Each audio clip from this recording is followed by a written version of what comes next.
Ito po ang itsura, mga kababayan. Konti lang po ito, hindi po ito marami, hindi po ito sasapat. Mga kababayan, balikan natin ang video na ito. Huwag po natin pag-interesan. Sardinas na nga lang mo pinakakain natin sa tao Na kung saan dalawang barangay chairman mismo ang nahuling kinurakot ang ayuda na dapat ay para sa mga taga Maynila. Sa mga barangay officials, huwag niyo pong ibahin. Kasi kawawa ko pag may naiwan. Grabe, diba? Embes na mapunta sa mga taong nangangailangan, ginamit pa raw sa pampersonal nilang pangangailangan. Kaya nawawala ang tiwala sa barangay ng mga tao dala ng may ilang barangay na sumisira sa barangay. Kaya naman, nang malaman nito ni Mayor Isko, grabe, hindi nito pinalampas ang kalokohan ng dalawang to. O ngayon, para malaman ninyo, pinakakasuhan na po ng pamahalang lungsod. Bakit kailangan pag-interesan pa ng ilang barangay official? Huwag po. Ulit-ulitin ko po, pagpapasensyahan nyo na. Talaga pong baka lang ho kasi hindi ko maintindihan. Ikukwento ko po sa inyo kung bakit. Ito po ang itsura, mga kababayan. Konti lang po ito, hindi po ito marami, hindi po ito sasapat. Pero ayoko lang may magugutom. Bakit po natin yan pinag-uusapan ngayon? Sapagkat tuloy-tuloy po ang pagbibigay ng inyong lungsod. No? PWD, solo parents, grade 12, UDM, PLM, senior citizen cash, tapos gatas, tapos 3 kilong bigas, tapos food packs, and so on and so forth. Halos linggo-linggo po. No? Halos linggo-linggo, mga kababayan. Importanteng nagkakaunawaan po tayo dahil ang sabi nga, ang nagsasabi ng tapat, nagsasama ng maluwat. Okay. Ngayon, mga kababayan, ang hindi ko maintindihan, uulitin ko, no? Hindi ko maintindihan sa ibang barangay official. Kanina po, may 2 barangay ang nireklamo sa Tondo. Bakit po? Hindi ko maintindihan sa ibang barangay official. Kanina po, may 2 barangay ang nireklamo sa Tondo. Inireklamo sila ng taong bayan sa akin. Pinorward po sa akin yung picture at pinatawag ko po yung barangay official. At totoo po na mayroong gumawa 2.5 kilos. Yung isang barangay naman ginawa 2 kilos. Yung iba naman wala yung sardinas. Yung iba naman isang sardinas. Yung iba naman walang spaghetti, bigas lang. Mga kababayan, kayo po ang mag-isip. Saan po nanggaling ang listahan sa barangay? Ang presumption namin, nilista lahat. No? At ako'y walang binawasan. Pag sinabi mo 1,000, 1,000. Pag sinabi mong 1,500, 1,500. Pinagkakatiwalaan natin. Kaya lang, ito'y talagang hindi perpekto ang organisasyon, ano? Pero ayokong palalakihin ito. Yung ibig sabihin, alam niyo yung masama, pag pinababayaan, nakakahawa din. Dapat ang nahahawa lang yung kabutihan. Katulad ng maraming chairman na hindi na humihingi ng, hindi na nakukulangan, nasosobrahan pa, isinusoli pa. Pero may ilang barangay. Kaya ito, maagat na impormasyon kasi may 3 distrito pa hong bibigyan. No? Yung lista galing sa inyo. Sabi nyo, 900 barangay, 900 families. Bakit nyo kailangan ibahin nung barangay na yun?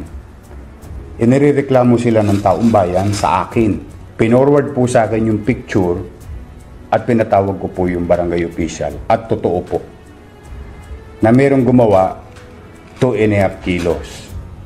Yung isang barangay naman ginawa 2 kilos. Yung iba naman wala yung sardinas. Yung iba naman isang sardinas. Yung iba naman walang spaghetti, bigas lang. Kasi unfair yun. Unfair yun. Bakit po unfair sa barangay na yun? Yung katabing barangay niya ang natanggap, kasi matino yung chairman, ang natanggap 3 kilong bigas, 2 sardinas, at saka ito. Kaya hindi mo po pwedeng sasabihin ni chairman na kulang. Bakit to? Sila nagbigay ng listahan. O ngayon, para malaman ninyo, pinakakasuhan na po ng pamahalang lungsod yung dalawang chairman na yun. Kasalukuyan po silang iniimbestigahan ngayon ng pulis. Because kung anong reason nila, I think hindi po katanggap-tanggap. Ang linaw-linaw. Ang dinala lang sa inyo, nakasakong bigas, nakabox na latang sardinas, nakabox na spaghetti with sauce. Pero ang bilang na ibinigay ay sakto sa bilang na nakalista na ibinigay sa amin ng barangay.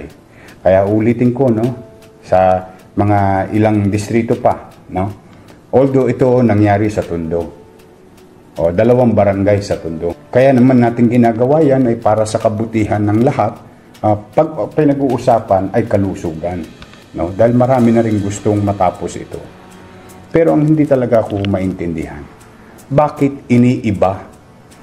Katulad halimbawa nung SAP, di ba? May mga nababali-balita, binabago-bago presyo. Hindi po. Kung ano pong binili ng gobyerno, yun po ang dapat makamit ng tao. Kaya nawawala ang tiwala sa barangay ng mga tao, dala ng may ilang barangay na sumisira sa barangayan. Kaya nga ako nakiusap Napakasimple na nga lang ho ng gagawin ninyo. I-repack na lang. Pagsasama-samahin. Tapos ibibigay na lang. Dahil naunawaan ko ang barangay Wala namang budget ang barangay ng Maynila Dahil ubos na. Kukunti lang dahil sa dami ng barangay natin, maliliit ang barangay natin, maliliit ang budget pero maraming tao. Kabisado po natin Yan, nalulungkot po ako. Sa mga barangay officials, huwag niyo pong iibahin. Kasi kawawa ho pag may naiwan. At nakalulungkot isipin, ang sakit-sakit sa damdamin ng isang Manileño na mababalitaan niya na yung kanyang kapitbahay sa kabilang barangay ang natanggap buo. Yung natanggap naman niya sa kanyang barangay ay kulang. Whether maganda ang intensyon o iba pa ang intensyon at most likely masama ang intensyon. Kasi hindi mo pwedeng baguhin Hindi mo na kailangan baguhin dahil una, I'll give you example. Yung isang barangay nilista 800. Di binigyan natin ng 800 food box. Sabi, kulang ng 500. Binigyan natin 500. Di 1,300 na. Nung sumunod tayo nagbigay, good for 1,300. Hindi na good for 800, good for 1,300. And sumunod natin binigay, good for 1,300 ulit. Bakit ngayon kailangan baguhin? Huwag po natin pag-interesan. Sardinas na nga lang pinakakain natin sa tao Salamat sa Diyos, matino yung bigas. Kaya naman yung spaghetti ang binili ko dahil mabigat sa tiyan. Saka ang spaghetti, kayang dumami. Pwedeng kainin. Kahit na sauce lang. Kaysa wala. Kaya nga pinipilit namin maging masinop dahil gusto namin akapin ang lahat. Bakit kailangan pag-interesan pa ng ilang barangay official? Huwag po. Nananain ng bituka nyo yan. May gabaho yan. Do not enrich ourselves in these trying times. Wag ho. Wala akong katanggap-tanggap na dahilan. Kaya yan ang ibinigay kasi yan ang kaya ng lungsod. Dahil ang lungsod may gagawin pa ulit. At may gagawin pa ulit at ang tawag ko dyan ini-stretch. Dinadahan-dahan kasi nga hindi naman tayo mayamang syudad. Nanggaling ako sa bangkaroting kaban ng bayan. Hindi ko po binubuhat ang bangko ng administrasyong ito. Nakarecover lang ho tayo dahil naging masinop kami. Naging epesyente kami. Akalain mo, sana yung mga pagiging masinop at epesyente natin, yung mga pagawaing bayan sana yan para muling maayos ang Maynila. Pero hindi ngayon mangyayari na. Dala ng yung mga plano na yun, binago natin. Bakit? Anuin ko kalsada kung gutom naman ng sikmura? Anuin ko kalsada Kung mamamatay naman ng dilat ng mata ang tao. Kaya ako nalulungkot, mga kababayan. Talagang ganun sa gobyerno, hindi kami lahat perpekto. Meron pa rin bulok. Pero huwag kayong mag-alala, mga kababayan. Pipilitin ko. May mga bulok na yan mawala sa Maynila. Kaya po sa mga barangay official, ako'y taus-puso nagpapasalamat sa inyo. Totoo. I swear to God. Magbuti kayo. Thank you very much. Pairali nyo rin yung malasakit. Ilang beses na tayo. Nakasama namin sa politika, hindi namin nakasama sa politika, iisa ang pagtingin namin sa inyo. Bakit? Krisis ngayon eh. Wala naman kayo ibang aasahan, kundi ang pamahalang lungsod ng Maynila. Kung pairali namin ang aming mga damdamin towards one person dahil hindi namin kasama sa politika, kawawa naman yung kanyang mga kabarangay. Kaya namin isang tabi ang aming mga sarili. Mga personal naming damdamin dahil may sinumpang kami tungkulin sa inyo. At titingnan kayo ng pantay-pantay. Kaya sana po sa mga barangay official, makisuyo lamang. Huwag po ninyong ibahin. Konti na nga lang po ito. Hindi po ito malaki.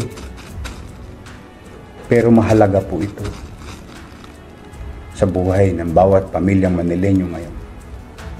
At sa inyo mga kababayan na nanonood, kung talagang may pang-aabuso or too much discretion na ginagawa ng inyong barangay, sabihin nyo lang sa amin. And I hope this will be a stern warning to others. Ulitin ko po 3 kilong bigas, 2 sardinas, spaghetti, at sauce. O ngayon mga kababayan, ako naman ang hihingi sa inyo.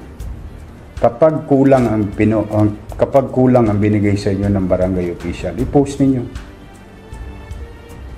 I-post po ninyo. Diyan lang namin kayo makakausap at malalaman namin ang buong katotohanan. Kaya nga, naalala nyo yung sa senior citizen, mga kababayan, yung una, yung 17,000 may paymaya. Natigil ang paymaya kasi nagkaroon ng COVID-19. So meron tayong listahan ng 64,000 nakaltala sa Maynila, binigyan natin. Anong sumunod? Maraming hindi nakakuha. Bakit?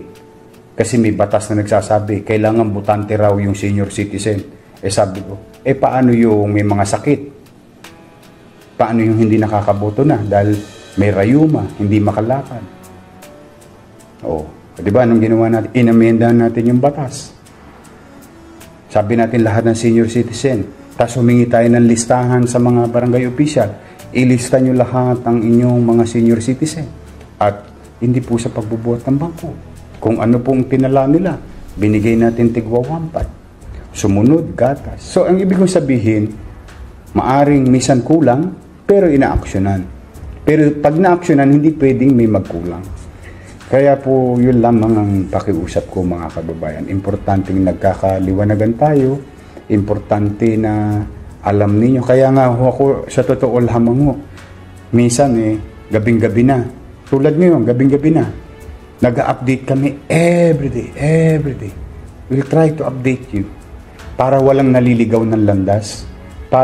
Kasi alam nyo mga kababayan, sa totoo lang, mahirap yung sitwasyon. Walang solusyon sa sitwasyon. Walang gamot sa COVID. Pero ayaw na ayaw kung nangangapa kayo sa dilim. Kaya pag obligasyon namin, inilalahad namin sa inyo. Yung maliit namin tagumpay, inilalahad namin sa inyo. Yung maliit namin kakulangan, inilalahad namin sa inyo. Pag tama kami, inilalahad namin sa inyo. Pagka mali kami, ilalahad namin sa inyo. Ala po Kasi yun na lang ang pwede namin maibigay sa inyo. Katotohanan. At gusto man lang namin maiparamdam sa inyo na kami kaagapay ninyo. sa landas nating tinatahak tungo sa tagumpay. Kaya nalulungkot lang ako kapag may ilang pang barangay official na sumisira sa kapwa niya barangay official. Wag po. Masa kayong hindi ko sila pababayang mamihasa. Ang mga reklamo laban sa dalawang barangay chairman ay nag-ugat daw mga kababayan nang mapansin ng mga residente na kulang ang natatanggap nilang ayuda. Yung iba, walang sardinas. Yung iba, bigas lang ang natanggap. At nang tingnan ng City Hall, mismo sa listahan ng barangay galing ang problema. May mga binawasan, dinagdagan, at binago ang detalye sa pamimigay. Kaya naman, pumasok na si Yorme Isko sa eksena. Hindi siya nagpaligoy-ligoy.